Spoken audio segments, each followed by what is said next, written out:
I have my notepad here. I don't know why I did. I've had it since January, but I normally have my notes written out on paper, so I sent this to myself in email format, and I got my notes written right here in front of me. I like this much better. So I got some tips for y'all. hmm These are some things that you will consider doing. These are some things that you will want to do.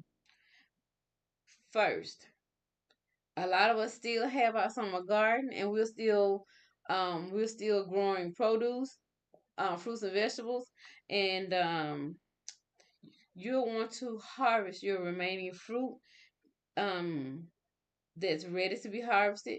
You still want to water and fertilize your fruit trees and your plants. Okay.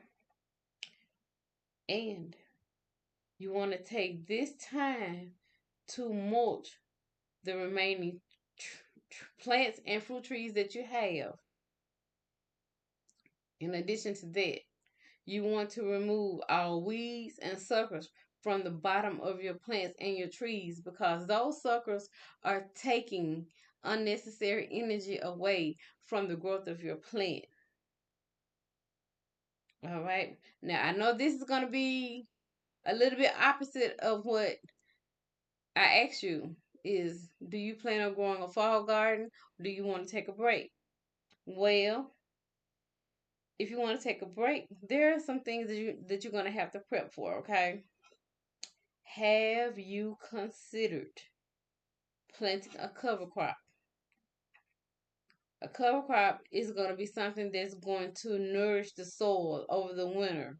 An example of some things that you can plant would be like peanuts. Yes, peanuts, oats, field peas, rye, brassicas that I know, legumes like bush beans.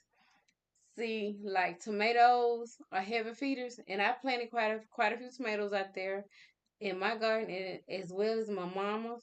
And even though she told me she didn't want me to plant anything else in her garden, I think I'm gonna plant some green beans. I'm gonna probably maybe do about three and maybe about two here. Okay. And that's all it's gonna do is just restore nitrogen to your soil. Okay. And for those of you who like flowers, consider planting some spring bulbs. And guess what, y'all? It's just a little bit of work on this one.